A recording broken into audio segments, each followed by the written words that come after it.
خود کو اتنا کمزور مت ہونے دو جو تمہیں کسی اور کے احسان کی ضرورت پڑے۔ اتنی بھی سادگی سے نہ ملا کرو سب سے، یہ دور الگ ہے، یہ لوگ الگ ہیں۔ گھٹیا لوگوں کی سب سے بڑی پہچان یہی ہوتی ہے کہ آپ انہیں جتنی عزت دو گے وہ آپ کو اتنی ہی زیادہ تکلیف دیں گے۔ اکیلے رہنا تمہیں یہ بھی سکھاتا ہے کہ واستو میں تمہارے پاس خود کے علاوہ اور کچھ بھی نہیں ہے۔ اسے چھوڑ دینا ہی صحیح ہے جسے آپ کی قیمت ہی پتہ نہ ہو۔ کبھی کسی کو خاص مت سمجھنا، کیونکہ ساری پریشانیوں کی جڑ یہی سے شروع ہوتی ہے۔ گھمنڈ بھری باتیں کر کے کسی کا دل نہیں دکھانا چاہیے، کیونکہ وقت گھمنڈ بھی توڑ دیتا ہے اور بات کرنے کے لائق بھی نہیں چھوڑتا۔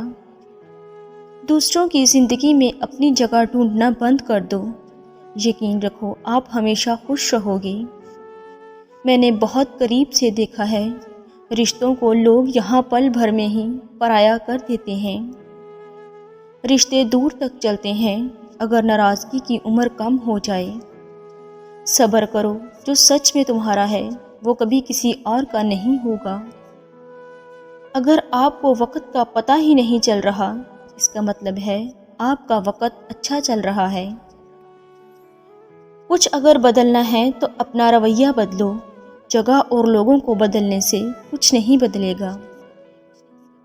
ایک بات تو طے ہے، جب تک آپ سہنا نہیں چھوڑو گے تب تک لوگ کہنا نہیں چھوڑیں گے۔ قیمت چاہے کوئی بھی ہو، آدمی اگر بک جائے تو دو کوڑی کا بھی نہیں رہتا۔ شادی کرنے کے لیے بڑا ہونا ضروری نہیں، بلکہ اپنے پیروں پر کھڑا ہونا ضروری ہے۔ ڈر لگتا تھا کہ کوئی ساتھ نہ چھوڑ دے، اب انتظار رہتا ہے کہ اپنی اوقات دکھاؤ اور میری زندگی سے دفع ہو جاؤ۔ گھر چاہے جھونپڑی ہو یا محل ہو، سب کو اپنا گھر بہت پیارا ہوتا ہے۔ خود کو دوسروں کے معیار کے مطابق ڈھالنا وہ غلطی ہوتی ہے جو ہمارے اندر موجود شخص کو آہستہ آہستہ ختم کر دیتی ہے۔ جو آپ کے درد میں شریک نہ ہو، اس کی دو وجوہات ہیں، یا تو آپ کے ساتھ مخلص نہیں، یا تو وہ خود درد میں ہے۔ اپنی محبت جو بھی ہے، محبوب کے علاوہ کسی غیر کو نہ بتائی جائے، نہ دکھائی جائے، نہ جتائی جائے۔ محبت ایک راز ہے، طالب اور مطلوب کے درمیان جو رابطہ ہے اسے محبت کہتے ہیں۔ زندگی میں لوگوں کا آنا بھی ایک مقصد ہوتا ہے، کچھ آپ کو آزمائیں گے، کچھ آپ کو سکھائیں گے، کچھ آپ کا استعمال بھی کریں گے اور کچھ آپ کو جینے کا صحیح مطلب بھی بتائیں گے۔ بانو قدسیہ کہتی ہیں، میاں بیوی کا 90% رشتہ احساس اور رومانس پر منحصر ہوتا ہے۔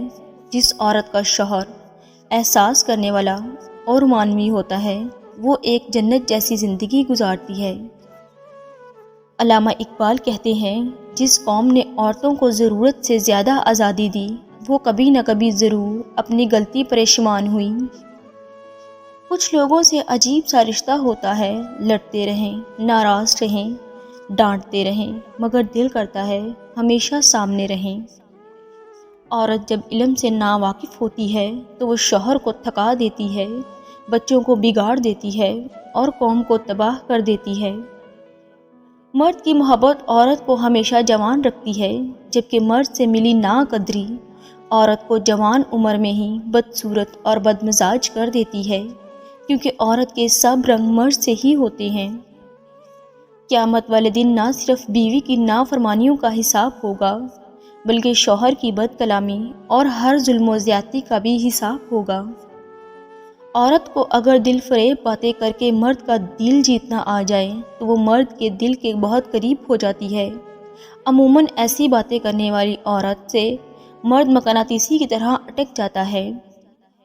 شوہر سے جتنی بھی شدت کی لڑائی ہو جائے، بیوی اگر ایک کام کرے تو مرد خود گڑ گڑا کر معافی مانگے گا۔ خاموشی اختیار کرنا۔